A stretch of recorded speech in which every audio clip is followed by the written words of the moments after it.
Why is there so much of fear of THC? And why should Indian government fear about THC? Cannabis or ganja has been used for thousands and thousands of years here in India. We have successfully practiced it under medical pharmacopoeia in Ayurveda and Siddha, and we have a religious angle to it. We have a spiritual angle to it. Um, uh, India as a civilization is cannabis is not something that is coming for a first time here in India.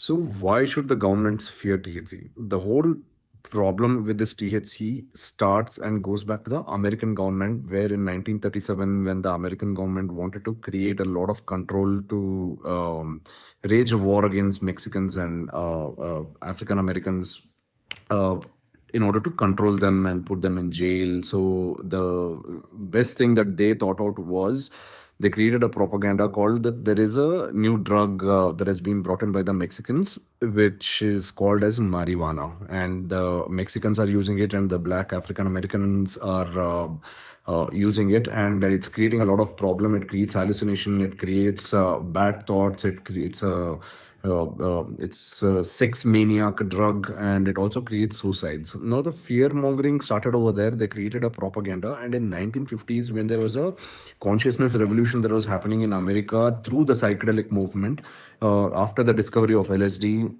and the whole rise of the hippie movement and the summer of love, and America being raging a war in Vietnam, and the whole government propaganda that was being created was being reversed by the users of psychedelics and cannabis users and other things. So America wanted to completely destroy the any kind of substance that causes mind expansion and an alternate thought and a free speech and expression. So that is where the fear of THC was introduced on a global level, where the governments realized that it's best that self-thinking or thought-provoking or spiritual drugs, including safe entheogens, and also any kind of psychedelics, needs to be completely outlawed in the society. But when it comes to the cannabis hemp, when it comes to the ganja plant here in India, when states like Uttarakhand and Himachal Pradesh, which is rolling out new cannabis hemp policies, the fact that they're still using 0.3% THC as a limit for hemp plants shows the level of ignorance that is there within the bureaucracy and also the politicians who are ruling it in this particular favor. Two people are going to benefit a lot from this particular thing. One is all the companies which will start manufacturing the seeds that is going to produce less than 0.3% THC. There is going to be a monopoly in the hemp seed market as to who gets to supply. And it is not natural in any way or form. If you let the plants be cultivated and the plant grows, and then you take the same seeds, grow it back again, the levels of THC will keep on rising, because that is what the plant does. THC is actually a defense chemical that is produced by the cannabis plant, where it grows on the little bit of this on the stems and on the leaves and on the flowers, so that the animals or any other pests does not consume the plant. That's the plant's defense mechanism.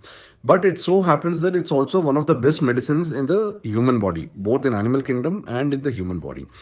But why is the fear of THC so overpropagated? Use the THC, accept it for all the medicinal uses and the spiritual uses and the religious uses and everything. Accept it.